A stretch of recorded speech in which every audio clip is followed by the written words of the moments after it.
नमस्कार बंधूंनो आणि भगिनींनो, आज खूप आनंदाचा दिवस आहे सर्व विद्यार्थ्यांसाठी आणि खास करून जय स्वतःसाठी आणि त्याच्या आईवडिलांसाठी. लक्ष्य झेपचा हा विद्यार्थी आहे आणि जयने खरोखरच विजय प्राप्त केलेला आहे. त्याने 2 एक्झाम दिलेल्या आहेत आणि त्या दोन्ही एक्झाम मध्ये तो चांगल्या पद्धतीने पास झालेला आहे, सक्सेसफुल झालेला आहे. तर जाणून घेऊया या पूर्ण व्हिडिओमध्ये हा एक प्रेरणादायी प्रवास, जेणेकरून हा व्हिडिओ बघणाऱ्या प्रत्येक विद्यार्थ्यांना, पालकांना नक्कीच याच्यातून इन्स्पिरेशन मिळेल, शिकायला मिळेल, आणखीन त्याला पुढील टप्पे देखील पूर्ण करायचे आहेत आणि तुम्ही देखील कमेंट बॉक्समध्ये शुभेच्छा द्यायच्या आहे. आणि बाला जाधव लक्ष्य गुरुकुल या युट्यूब चॅनलला सबस्क्राईब करायचं आहे. जय, मला तू सांगशील की तुझा प्रवास, तू कोणत्या एक्झाम दिलेस बरोबर आणि पास झालास, पूर्ण सांग. येस. नमस्कार, माझे नाव जय संदीपान एडे. मी चाकणमध्ये शिकत असताना मी 8वी 9वीला असताना सरांबद्दल एकदा कळले. सर, मी MSc चे क्लास करत होतो, त्या ठिकाणी सरांनी व्हिजिट केली.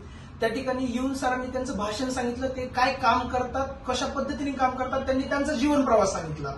तो जीवन प्रवासाला इन्स्पिरेशन मानून मी सरांची एकदा वेळ घेतली आणि सरांना भेटायला आलो. मी तेव्हा 8वीला होतो. 8वीला असताना सरांना भेटायला आल्यानंतर सरांनी एक्सप्लेन केलं की आपण असे कोर्स घेतो. लक्ष्यझेप हा कोर्स सांगितला. त्यावेळेस ते त्याचे क्लासेस घेत होते. ते क्लासेस करत त्यांनी सांगितलं की तुम्ही एकदा या क्लासेसचा डेमो बघा, तुम्हाला कसं वाटतंय, काय वाटतंय. त्यांनी त्याबद्दल पूर्ण इन्फॉर्मेशन दिली. त्यानंतर आम्ही ती इन्फॉर्मेशन जाणून घेतल्यानंतर 1-2 मुलांचे व्ह्यूज बघितले. ते व्ह्यूज बघून झाल्यानंतर आम्ही ठरवलं की अरे लक्ष्यझेप करूया. मी 8वीला होतो. 8वीला असताना मी लक्ष्यझेपला ऍडमिशन घेतलं.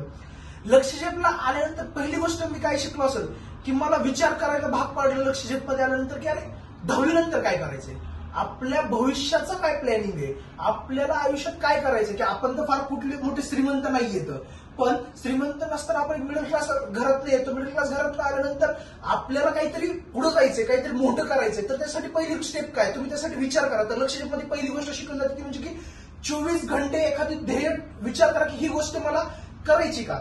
तर त्या ठिकाणी आल्यानंतर पहिले मी विचार केला की मला काय करायचंय, मला आवडतंय काय. तर मला आवड होती मॅथ्समध्ये. मग मी ठरवलं की मला सायन्स आवडत नाही, मॅथ्समध्ये आवडतंय. तर मग मी तेव्हा सापडले की मॅथ्समध्ये टाकलं गुगलला की मॅथ्समध्ये करिअर केल्यानंतर सर्वात पहिलं काय येतं, तर पहिलं आलं CA. मग मी ठरवलं आपल्याला करायचं तर CA, कारण मी अभ्यासात पहिल्यापासून हुशार होतो. मला अभ्यासाची फक्त एक गोष्ट होती की आवड नव्हती. मला सर्व गोष्टी करून अभ्यास करायला आवडायचा. बाकीच्या मुलांसारखं नव्हतं की मी अभ्यास प्रथम करून बाकीच्या गोष्टी करत. ही गोष्ट न करत असल्यामुळे मी थोडेसे मला मार्क्स कमी यायचे असायचं. पण जेव्हा मी लक्ष्यझेपला आल्यानंतर मला पब्लिक स्पीकिंग कळायला लागली. पब्लिक स्पीकिंग कळल्यानंतर व्हिज्युअलायझेशनची पॉवर कळली. अर्थात योगा व्यायाम म्हणजे याचं महत्व कळालं, पण मी ते इम्प्लिमेंट केलं नाही. पण मी त्यातल्या 2-3 गोष्टी इम्प्लिमेंट केल्या. पहिली गोष्ट इम्प्लिमेंट केली की माझं गोल ठरवलं की येस मला CA करायचंय. तर टॉपचं कॉलेज कुठलं आहे पुण्यातलं, तर BMCC. पहिली गोष्ट ठरली की मला BMCC ला घ्यायचंय, नंतर CA करायचंय. मग पहिलं BMCC सिलेक्ट झालं. त्यानुसार BMCC जसं सर सांगतात कोर्समध्ये आल्यानंतर की व्हिज्युअलायझेशन चार्ट तयार करा. मी माझं व्हिज्युअलायझेशन चार्ट तयार केला. व्हिज्युअलायझेशन चार्ट मध्ये माझं लिहिलं मला कुठला डिग्री पाहिजे, मला कुठली गाडी पाहिजे, काय पाहिजे, ह्या सर्व गोष्टीचा मी चार्ट बनवला. पण त्यात माझं ठरलं की मला आधी ह्या सर्वांची स्टेप होती ती BMCC कॉलेज. मग पहिलं मी BMCC कॉलेजला ऍडमिशन घेतलं. Step by step me CA ची जर्नी सुरू केली. माझी ही CA ची जर्नी सुरू केल्यानंतर मी व्हिज्युअलायझेशन हे पहिल्यापासून करतो की मी स्वतःला बघतो की मला जो व्यक्ती व्हायचंय तो व्यक्ती मी आठवत राहतो सारखं. मला जेव्हा जेव्हा मोकळा वेळ भेटतो, जेव्हा जेव्हा माझ्याकडे टाइम असतो, सर सांगतात की थोडंसं डोळे बंद करून करा, पण माझे डोळे उघडे असताना देखील व्हिज्युअलायझेशन चालू असतं. आणि जेवढे मी मोठे व्यक्ती बघतो जे की समाजात काहीतरी त्यांनी मिळवलेले, समाजात काहीतरी त्यांचं स्थान आहे, ती लोक कशी वागतात, ती लोक कशी बोलतात, ती लोक काय करतात, ती लोक चालतात कशी. सगळ्यात महत्वाची गोष्ट मी लक्ष्यझेपमध्ये आल्यानंतर शिकलो की ऑब्झर्वेशन खूप महत्वाचं असतं. ऑब्झर्वेशन माणूस खूप शिकतो. मी ऑब्झर्वेशन करतो त्या लोकांचं. त्याबद्दल मग मी CA ठरवलं. CA करायला चालू केली, जर्नी चालू केली.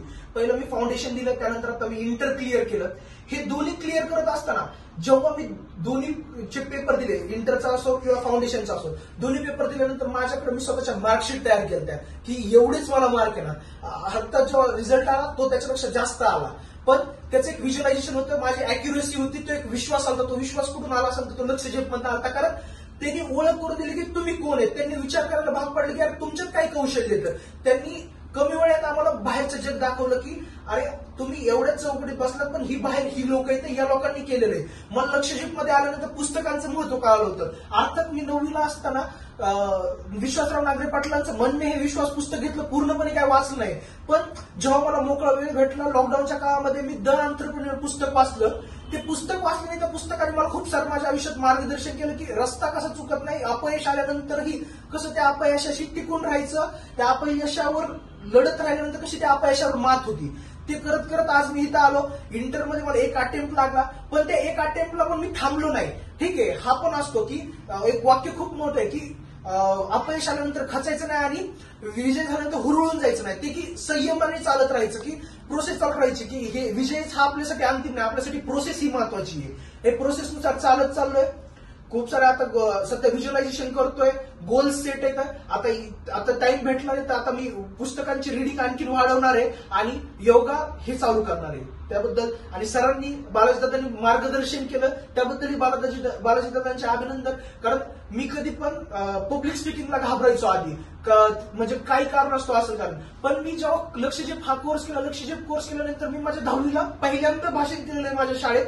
इंग्लिशमध्ये केलं तर माय ड्रीमवर.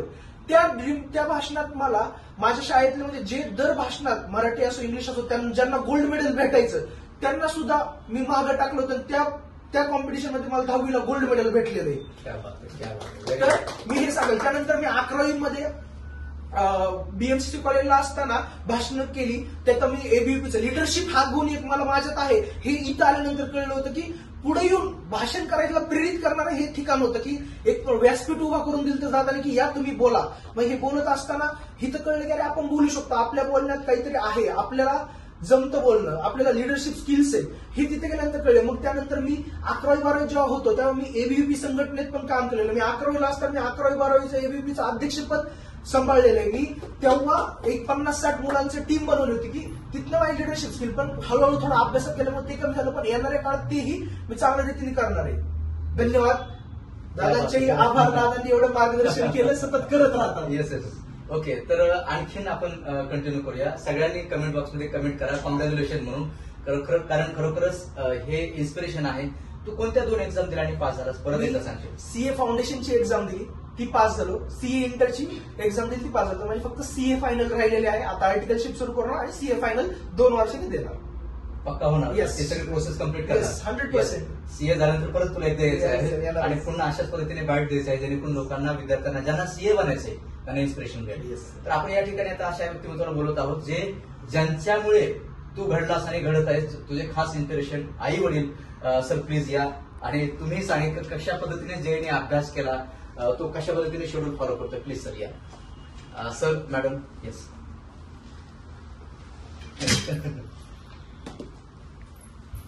Yes sir. नमस्कार, मी संदीप येडे, जयचे वडील.